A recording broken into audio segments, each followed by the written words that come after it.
خدا کے مقدس کلام میں سے ایوب کی کتاب اس کا 13واں باب جو کہ 28 آیات پر مشتمل ہے۔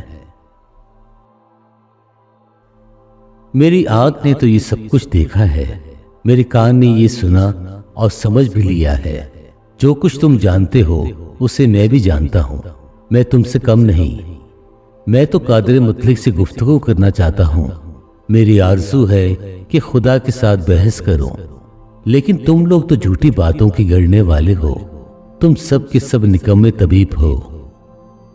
کاش تم بالکل خاموش ہو جاتے، یہی تمہاری عقل مندی ہوتی۔ اب میری دلیل سنو اور میرے منہ کے دعوے پر کان لگاؤ۔ کیا تم خدا کے حق میں ناراستی سے باتیں کرو گے اور اس کے حق میں فریب سے بولو گے؟ کیا تم اس کی طرفداری کرو گے؟ کیا تم خدا کی طرف سے جھگڑو گے؟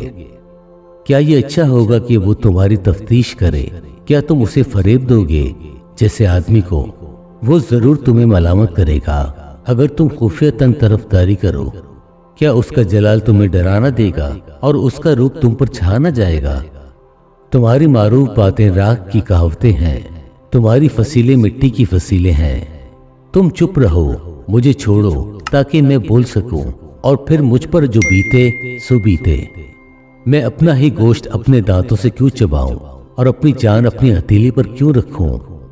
دیکھو وہ مجھے قتل کرے گا، میں انتظار نہیں کروں گا۔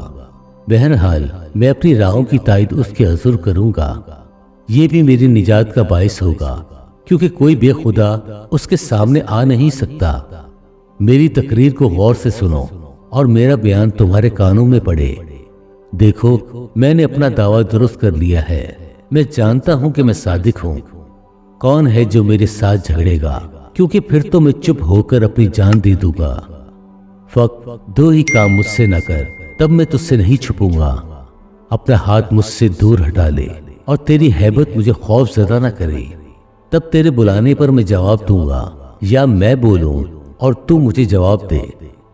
میری بدکاریاں اور گناہ کتنے ہیں، ایسا کر کہ میں اپنی خطا اور گناہ کو جان لوں۔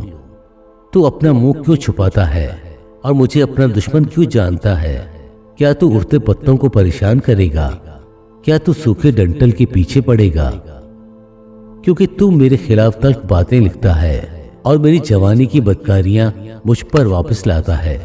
تو میرے پاؤں کاٹھ میں ٹھونکتا اور میرے سب راہوں کی نگرانی کرتا ہے اور میرے پاؤں کے گرد خط کھینچتا ہے۔